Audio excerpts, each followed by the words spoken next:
안녕하세요. 저번 주에 그 LH 부실공사 관련된 영상을 올렸더니 많은 분들이 보셨더라고요. 유튜브가 이렇게 어떻게 뜨는 건지, 그래서 사람들이 어떻게 보는 건지 잘 모르겠지만 지금까지 올린 경우로 봐서는 개인적인 얘기나 이런 거는 뜨지도 않을 뿐더러 별로 관심도 없으시고, 사회적으로 좀 이슈가 되는 것들에 대해서는 관심이 좀 있는 것 같다. 당연한 얘기죠. 근데 유튜브가 어떻게 뜨는지는 잘 모르겠어요. 그래서 어떻게 그걸 보시는지 모르겠지만 어쨌든 그래서 오늘 그 얘기를 좀 더 해볼까 합니다. 일단은 말이죠, 왜 그런 일이 벌어졌는지, 그리고 해결 방법은 뭔지, 물론 왜 벌어졌는지에 대한 거는 제 추측이고, 그걸 어떻게 해결할지에 대해서는 제 능력 밖의 일이긴 하지만 어차피 개인 유튜브 하는 게 개인 생각을 얘기하는 거니까 부담 없이 얘기를 해볼게요. 일단 왜 그런 일이 벌어졌는가 생각을 해보면, 저번에 잠깐 말씀드린 것처럼 이 건설 시장에는 설계사, 시공사야 여러분들이 너무 잘 아시죠. 현대니 삼성이니 LG니 대기업, 그다음에 감리사라는 회사가 있습니다. 설계야 아시는 것처럼 이게 디자인을 하는 거죠. 디자인하고 도면 그리고, 시공은 말 안 해도 다 아실 것 같고, 감리사라는 게 물론 미국하고 좀 시스템이 다릅니다만, 감리사가 쉽게 얘기하면 도면대로 시공을 했는지를 체크하는 역할을 하는 거죠. 설계사하고 감리사하고 같이 하는 경우가 많습니다. 대형 설계사부서는. 자, 그래서 언론에 의하면 보조철근이 빠졌다, 이런 얘기를 많이 하죠. 그 주철근, 보조철근 좀 설명을 드리면, 주철근은 이제 기둥을 예를 들어보자고요.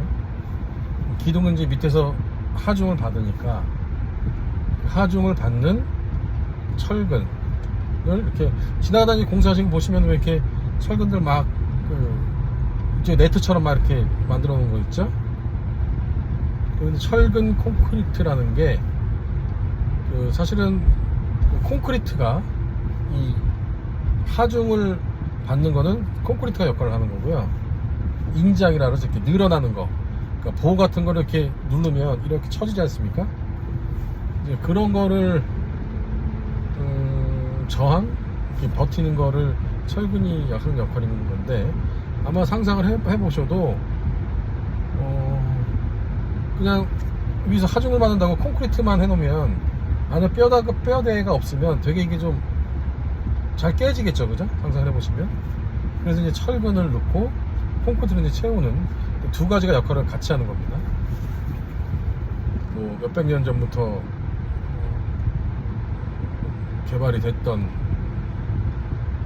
그런 공법이고, 전 세계에서 다 쓰고 있는 공법이죠.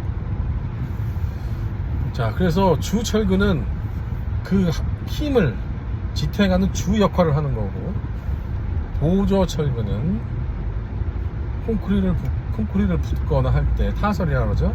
타설할 때 이 주철근을 이렇게 같이 엮어주지 않으면 철근들이 이제 이탈이 되겠죠. 콘크리트를 부으면서. 그래서 이제 주철근이 딱 제자리를 잡고 있게 하는 게 이제 보조철근의 역할이고, 지금 한참 이슈가 되고 있는 무량판 구조라고 해서, 무량판 구조는 뭐냐면 쉽게 얘기하면 옛날에는 이렇게 기둥이 있고 보라 그래서 기둥하고 기둥을 연결시키는 이런 직사각형 모양의 빔들이 있잖아요. 근데 이제 그게 있으면, 특히 아파트 같은 경우는 제한고도라고 다 아시죠? 제한고도, 높이 제한이 있기 때문에 층고를 낮게 져야 아파트를 한 층이라도 더 올리죠.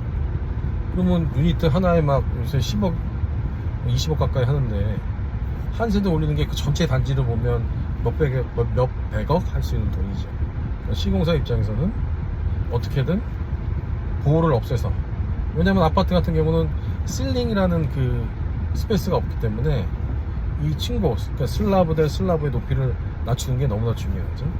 오피스 같은 경우는 이제 그 실링이라 그래서 슬라브 밑에 그 이제 보시면 이렇게 직사각형으로 막 그 천장 같은 거 해놓고 그 안에 이제 덕트하고 파이프하고 이런 거 다 지나가기 때문에 어차피 보를 해도 그 슬라브하고 실링제 요 사이로 다 무슨 기계전기 이런 게 들어가야 하기 때문에 보를 설치해도 큰 보가 있는 것과 없는 것과 큰 차이가 없습니다만, 아파트 같은 경우는 이제 그런 그 실링 스페이스가 없기 때문에 보를 없애고 대신 슬라브를 좀 더 두껍게 해서 층고를 낮추는 게 너무나 시공사 입장에서는 너무 중요한 거죠. 이 공법은 미국에서나 뭐 유럽은 잘 모르겠습니다. 미국에서 다 쓰는 공법이에요. 그러니까 공법이 문제라는 건 말이 안 되고요. 그 중에서 주 철근 말고, 그러니까 주 역할을 하는 거 말고 보조 철근을 빼먹었다, 이런 얘기입니다. 근데 그게 과연 뭐 설계자, 도면을 그린 사람의 실수나 아니면 시공사의 실수로 빼먹었을까요? 저는 전혀 그렇게 추측하지 않습니다. 우리나라는 그 건설업계가 시공사 위주로 돌아갑니다. 대기업 위주로. 뭐 내피셜입니다만, 물론 한국에 지금 현직을 하고 있는 분들은 이런 얘기 못하죠. 제 경험상 설계사무소에도 일을 했고 대기업 건설사에서도 일을 해봤으니 제 경험상 내피셜이라는 전제하에 시공사의 관례상, 시공사의 요구 혹은 뭐 압력이라고 얘기하면 좀 그렇지만 그런 이유로 설계되면서 빠졌을 가능성이 훨씬 많다. 설계자가 모르고 실수로 빼먹었다는 거는 제가 보기엔 말이 안 됩니다. 설계자는 캐드라고 이렇게 컴퓨터로 그림 그리는 거 아시죠? 그거에 선 몇 개만 그리면 되고 요새 또 자동으로 막 그려져요. 그러니까 설계자 입장에서는 그거를 뭐 몇 개 뺀다고 해서 인건비가 주는 것도 아니고 무슨 잉크비가 주는 것도 아니고, 설계자 입장에서 그걸 빼먹을 이유가 없습니다. 그 다음에 도면에 있는데 현장에 없는 경우, 이것도 과연 감리하는 사람이 도면을 볼 줄 몰라서 그거를 실수로 체크를 안 했겠냐. 구조 계산은 말이죠. 구조 계산은 뭐 따로 공부를 해야 되죠. 대학 공부도 해야 되고 라이센스도 있고 다 이렇게 뭐 계산을 해서 나오는 거니까 그거는 뭐 일반인이 그냥 할 수 있는 건 아닙니다만, 도면대로 시공이 됐는지, 그러니까 철근 도면이 있을 거 아닙니까? 그 도면대로 현장에 시공이 됐는지를 보고 판단할 수 있는 거는, 이거는 일반인들도 전문가한테는 하루 이틀만 교육받으면 다 할 수 있는 겁니다. 어렵지가 않아요. 도면을 철근하고 이제 그 철근을 어떻게 레이아웃 배치를 하는지, 기호 같은 것들, 그런 것들만 알면 도면하고 현장을 비교해서 여기 철근이 뭐 빠졌네 안 빠졌네 이런 거 판단하는 건 어렵지 않습니다. 하루 이틀이면 혹은 몇 시간 교육이면 다 합니다. 감리자 입장에서 몰라서, 도면을 볼 줄 몰라서 그러면 도면대로 시공 안 한 거를 넘어갔느냐, 그러니까 실수로 놓쳤느냐, 저도 이 가능성은 거의 없다고 봅니다. 그러면 추측할 수 있는 거는, 남은 거는 관례상 그 보조 철근은 없어도 큰 문제 안 된다. 주철근이 아니고 보조 철근이니 그 보조 철근 안 하고 이미 30-40년 그렇게 공사를 해왔다. 큰 문제 생기지 않는다. 관례상 그게 없어도 전혀 문제가 없으니 설계 도면에서 빼라, 혹은 설계 도면에 있다고 해도 감리자가 그거를 하이라이트를 할 수 있는 상황이 아닌 겁니다. 아마 제 추측이 맞을 겁니다. 그러면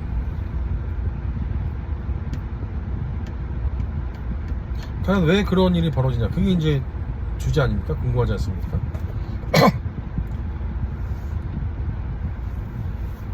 어떤 사회에서 틀이 정해져 있는 거를 어떤 개인이 거기에 플래그를 든다 그러죠. 문제점을 하이라이트 하는 게 그렇게 쉬운 게 아닙니다. 예를 들자면 뭐 이런 얘기하면 또 무슨 정치색 있다고 얘기할지 모르지만, 뭐 조국 같은 경우는 뭐 제가 디테일하게 보지도 않았지만 과연 그 지방의 이름 없는 대학의 그 표창장이 얼마나 그 학생의 미래에 도움이 되는지 거기에 대해서 저는 퀘스천 마크가 있는 거고, 안 봐도. 그러나 나경원 자녀 같은 경우는 서울대 랩 연구실에 들어가서 제4저자로 세계적인 학술지에 논문을 제출한 거잖아요. 물론 그 친구가 엄청난 뭐 친구일 수 있어요. 그래서 제가 이제 추측이라고 얘기하는 거예요. 근데 거꾸로 그러면 제 아들 자식이 엄청난 뭐 능력을 가지고 있다고 해서 서울대 랩을 들어갈 수가 있느냐? 그거 아니잖아요.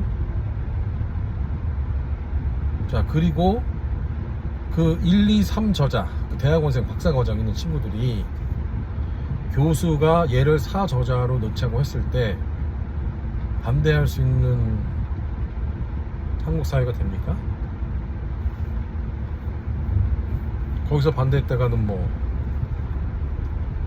그 교수 밑에서 박사과정 밟고 그 교수 추천으로 다른 학교의 교수가 된다는 건 거의 포기해야 되는 그런 상황인 거죠. 그러니까 어떤 그런 사회 전반적인 틀에서 자기 목소리를 낸다는 게 쉽지가 않은 거죠, 절대로. 자, 그러면 왜 감리하는 사람들이, 아니 혹은 설계하는 사람들이 왜 자기들 목소리를 내지 못하느냐? 이거는 구조 계산에 의해서 꼭 있는 철근이어야 됩니다. 혹은 현장에서 이 철근은 도면에 있기 때문에 반드시 현장에 설치가 돼야 되는 철근입니다. 왜 이렇게 얘기를 못하죠? 특히 감리사가 만약에 문제를 걸면, 그 철근에 대해서 문제를 걸면 그 다음에 콘크리트 타설이나 이런 게 안 되기 때문에 시공사의 스케줄이나 금액상 엄청난 영향을 끼칠 수 있는 권한이 있는 사람들입니다. 왜냐면 철근 이걸 똑바로 안 시켜주면 철근 레이아웃을 다시 해야 되고 스케줄이 다 딜레이 되겠죠. 오더했던 콘크리트를 못 받으니까 그거에 대한 금액상의 손해가 있겠죠. 자, 그런 권한이 있는 사람들인데 왜 목소리를 못 낼까요?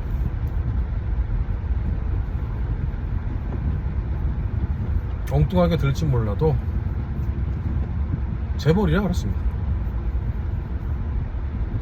솔직히 말해서, 쉽게 말해서 현대나 삼성이나 LG 이런 회사가, 건설회사가 전체 그룹에서 건설회사가 갖는 매출액은 되게 작습니다. 뭐 아시는 사람도 알겠지만 현대 같은 경우는 현대그룹에서 현대건설의 매출액이 5%도 안 돼요, 제가 알기로는. 나머지 뭐 자동차, 뭐 보험,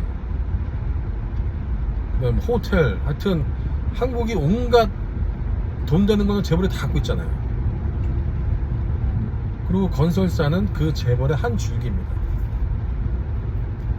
설계사와 감리사의 관공서 말고 민간공사라고 얘기하는 거죠.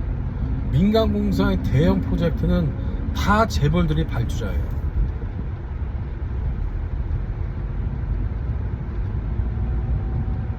뭐 이마트, 뭐 아니면 무슨 여의도에 올라가는 뭐 하이라이트 빌딩 같은 거, 롯데, 뭐 다 재벌이잖아요. 그런 상황에서 설계자, 감리사, 민간, 이만한 영어로 컨설팅하는 업체들이 시공사의 말을 안 들을 수가 없다. 말을 안 듣다기보다는 시공사의 손해가 가는 방향으로 소신을 갖고 일할 수 있는 시스템이 아니다. 무슨 말씀인지 사회생활 해보신 분들은 이해가 가리라고 생각을 합니다. 그래서 뭐 재벌개혁이라는 큰 틀에서는 제가 얘기는 못해도 요 건설업계, 작은 건설업계도 결국은 재벌들이 한국을 장악하고 있기 때문에 건설사, 감리사도 제 목소리를 못 내고 있는 거다. 대기업 건설회사가 그 재벌의 소속이고, 대형 설계사, 대형 감리사는 그 건설회사가 속한 재벌의 밑보여서는 살아남을 수가 없는 구조다. 좀 비약처럼 들릴지 모르나 제 말이 틀리지 않을 거라고 상상을 합니다. 그래서 건설업계 뿐만 아니라 재벌개혁이라는 그 어떤 주제라 그럴까요? 그거는 반드시 다시 사회 전면으로 좀 나와야 되고, 그런 의미에서 저는 문재인 정부에 참 불만이 많은 사람입니다. 뭘 했는지 모르겠어요. 도대체 재벌개혁을 했습니까? 언론개혁을 했습니까? 검찰개혁을 했습니까? 뭘 했습니까? 자, 그 얘기는 정치 얘기를 하면 또 우리 어머니가 싫어하시기 때문에 이거는 이제 윤석열 쪽으로 아니라 문재인 쪽을 좀 비판한다 하더라도 어쨌든 그 얘기는 길게 하지 말고 안 하기로 하고, 자, 결코 이 철근 문제도 무슨 설계자, 감리자 개인의 실수나 이런 걸로, 혹은 설계자, 감리사 한 회사의 문제로 포커스를 줄여서 마치 감리사 하나만 잡아 족치면 문제가 해결될 것처럼 그런 식으로 접근해서는 절대 안 풀린다. 그리고 저번에 말한 것처럼 여러분이 살고 계시는 아파트 혹은 오피스텔 이런데 철근, 보조 철근이 빠져있을 가능성은 다분히 높다. 주철근이라도 제대로 해놨으면 다행이다. 자, 그래서 농담 반 진담 반, 아파트 빨리 탈출하시라 다시 한번 강조드립니다. 가정주택으로, 단독주택으로 빨리들 옮기시라. 자, 오늘 여기까지 하겠습니다. 끝.